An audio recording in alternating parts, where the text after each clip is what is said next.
इनकी परिपाटी ही चलती आ रही है और जिस व्यक्ति ने इस तरह के बयान दिए हैं, मुझे भी विश्वसनीय सूत्रों के द्वारा ये जानकारी प्राप्त हुई है कि उन्हें 4 लोगों की आवश्यकता किसी भी क्षण पड़ सकती है ना। बिल्कुल निश्चित रूप से जिसने भी ये जवाब दिया है उनसे पूछ लीजिएगा और उनसे काउंटर जा कर के ले लीजिएगा। तो कहाँ कहाँ भाई हमारे बिहार में कौन कौन सी जो चीनी मिलें हैं और भी अन्य मिलें हैं उनको खुलवाइए, नए फैक्ट्रीज लगवाइए, पलायन रुकवाइए। आज तो सारी ताकत आज माननीय मुख्यमंत्री जी के हाथों में, तो बिहार के विकास के बारे में सोचना चाहिए। अनर्गल बातें करने के बजाय, इनके भी लोगों को मैं कहूँगी, तमाम लोगों को, अनर्गल बातें करने के बजाय बिहार के विकास की बात कीजिए। कहाँ फैक्ट्रियाँ लगेंगी ये बताइए, घोषणा कीजिए।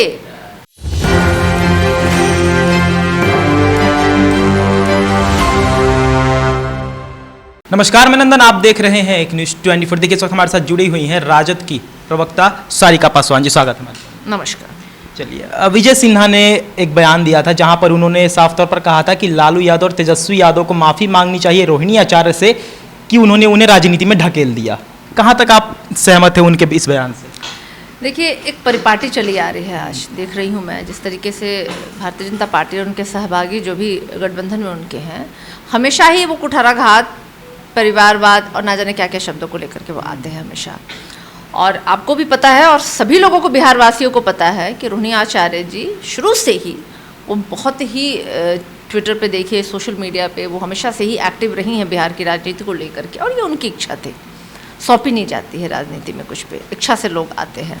भारतीय जनता पार्टी सौंपती होगी, देशद्रोहियों को भी संसद का टिकट दे देती है और संसद में भेजने का काम करते हैं, है ना। हमारे यहाँ वो नहीं होता है। हमारे यहाँ सब लोग अपनी इच्छा से आते हैं और देश प्रेम और अपने राज्य के प्रेम और हितों के काम करने के लिए आते हैं। और रोहिणी आचार्य जी अपनी इच्छा से आई थी और विजय सिन्हा एक वरिष्ठ नेता हैं और उनके मुंह से इस तरह की भाषा, उनको शर्म आनी चाहिए एक बेटी के प्रति। वो बेटी जिन्होंने बिहार का नाम रोशन किया है, जो त्याग उन्होंने किया अपने पिता के लिए, मुझे लगता है उन्होंने बिहार को भी एक सम्मान देने का काम किया है। तो ऐसे बयानों से इन लोगों को बचना चाहिए। अच्छा सारिका जी, when it comes to politics, everybody knows that what Rajad has done for Bihar.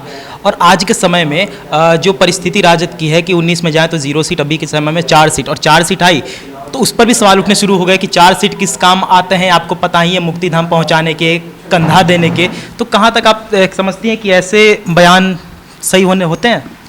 देखिए, मैंने बोला इनकी परिपाटी ही चलती आ रही है और जिस व्यक्ति ने इस तरह के बयान दिए हैं, मुझे भी विश्वसनीय सूत्रों के द्वारा ये जानकारी प्राप्त हुई है कि उन्हें 4 लोगों की आवश्यकता किसी भी क्षण पड़ सकती है ना। बिल्कुल निश्चित रूप से जिसने भी ये जवाब दिया है उनसे पूछ लीजिएगा और उनसे काउंटर जा कर के ले लीजिएगा।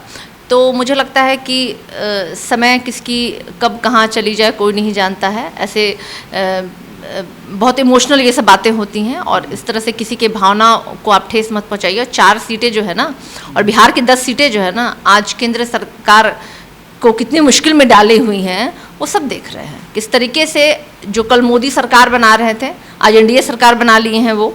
हाँ, आज रंग गुलाल आप लाख उड़ाइए, लेकिन ये खुशी जो कहते हैं ना कि किस क्षण किस पल गायब हो जाएगी वो कोई नहीं जानता। अगली सुबह इनकी सत्ता रहेगी भी नहीं रहेगी ये भी नहीं जानते हैं। और लोकतंत्र मजबूत हुआ है, हमारा संविधान का ताकत जो है आज दिखाई दिया है। तो ये तो हमारी जीत है। हम 4 सीट जीते या 10 सीट जीते या 40 सीट जीते, आप तो 39 सीट जीते थे पिछली बार। बिहार ने 39 सांसद देने का काम किया था।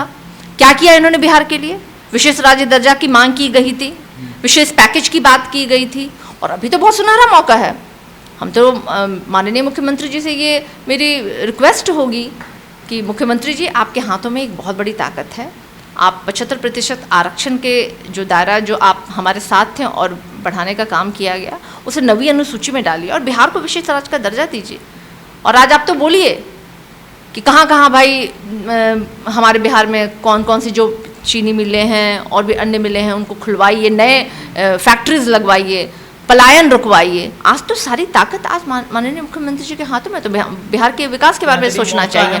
अनर्गल बातें करने के बजाय, इनके भी लोगों को मैं कहूँगी, तमाम लोगों को, अनर्गल बातें करने के बजाय बिहार के विकास की बात कीजिए। कहाँ फैक्ट्रियाँ लगेंगी ये बताइए, घोषणा कीजिए कि यहाँ लगेगा फैक्ट्री, वहाँ लगेगा फैक्ट्री, हम ये कर रहे हैं, हम 4 ट्रेनें दे रहे हैं। हाँ, दीजिए भाई, बिहार जन सरोकार मुद्दों पे बात कीजिए ना। तो मुद्दों से हमेशा बाहर बात करते हैं। मोदी जी की तो आदत पड़ी है, उनके साथ काम करने वालों की आदत पड़ी हुई अच्छा है। सारिका जी, नीतीश जी की अगर बात करें तो आप लोग के साथ भी थे, क्या लगता है कि इस बार क्या मतलब हर वक्त के लिए स्थिर होने के लिए वो आए हैं एनडीए में, या फिर वो बैसाखी जो आप लोग कहते नजर आ रहे हैं टूटता हुआ भी दिख रहा है? देखिए, उम्र के इस दौर में आए हैं तो निश्चित रूप से स्थिरता होनी चाहिए, होनी चाहिए, और होगी नहीं मतलब स्थिरता होनी चाहिए, क्योंकि भाई life is very unpredictable.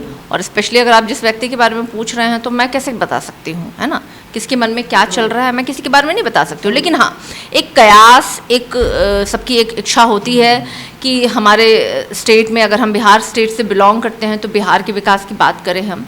Bihar एक पिछड़ा गरीब राज्य के रूप में है, नीति आयोग की रिपोर्ट के सामने है, कोई मेरी कही गई बात नहीं है। तो हम तो चाहेंगे ना कि हमारा राज्य हो जो एक विकसित राज्य के रूप में बने, है ना। अब गुजराती फर्स्ट वाला मॉडल को हटाइए, अब बिहार फर्स्ट, बिहारी फर्स्ट वाला मॉडल को लाइए। तो है क्या वो लोग दम वो चीज़ें करवाने की, ये देखना होगा। और हमारे साथ मुख्यमंत्री जी थे तो आप देखिए 5.5 लाख नौकरी हमने देने का काम किया। उसके बाद देखिए कितनी नौकरियां मिल रही है। देखिए अभी नीट की क्या स्थिति है, नीट की परीक्षा में इतनी बड़ी धांधली। इससे भी सवाल करेंगे, जिस समय ये रिजल्ट आने वाला था लोकसभा इलेक्शन का, एनडीए तैयारी भी कर रही थी जीत की, उसी समय रिजल्ट आता और पेपर लीक भी हो जाता, तो आपको क्या लगता है कि रिजल्ट आना, पेपर लीक होना एक ही दिन कुछ नहीं? देखिए, इसकी तो जांच का विषय बनता है, और एनटीए के लोगों को ही उस जांच की कमेटी में रखना, ये तो बिल्कुल वैसा ही है कि बिल्ली को आप दूध की रखवाली दे रहे हैं भाई, वही जांच करेंगे। बिल्कुल नहीं, हम तो मांग करते हैं कि सुप्रीम कोर्ट के जजेस को इन्वॉल्व की जाए इसमें, उनकी कमेटी बनाई जाए और उनके हाथों इस पूरी जांच को की जाए, क्योंकि बच्चों के भविष्य की बात है। एक बच्चे के पीछे पूरा परिवार, एक गरीब बच्चा भी कैसे पढ़ता है कि हम डॉक्टर कल को बनेंगे, अपने घर को हम, अपनी स्थिति को सुधारेंगे, देश की सेवा करेंगे। एक डॉक्टर तो भाई समाज के लिए ही काम करता है। और ऐसी स्थिति जब एक ही मतलब कई ऐसे बच्चों को 720 अंक आ गए हैं, उतनी तो सीट भी एम्स में नहीं है, कहाँ भी आप उन लोगों को रखेंगे, कहाँ आप एडमिशन लेंगे वो बच्चे। और 15 मिनट कॉपी देर पहुँचती है, ग्रेस मार्क्स दिए जाते, क्या धांधली है भाई, किनकी संलिप्तता है इसमें? क्यों आनन फानन में 4 तारीख को इधर लोकसभा के रिजल्ट प्रकाशित हो रहे हैं, उधर आपने नीट के आनन फानन में रिजल्ट प्रकाशित कर दिए भाई? तो ये तो साफ दिख रहा है, एक तालमेल है।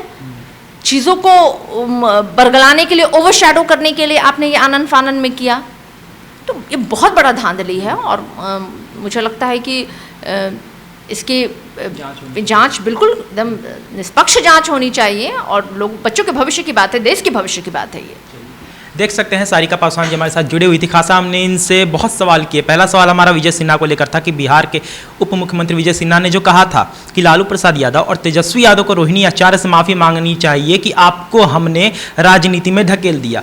कुछ एक मुद्दे थे, हमने जो भी बात की सारिका जी से, इन्होंने जो भी कुछ उत्तर दिया आप हमारे वीडियो में देख सकते हैं। तो ये थी आज की रिपोर्ट। बाकी ऐसे और तमाम खबरों के लिए हमारे साथ बने रहो, देखते रहेंगे Stand4। मैं नंदन अपने सहयोगी सोन के साथ, धन्यवाद।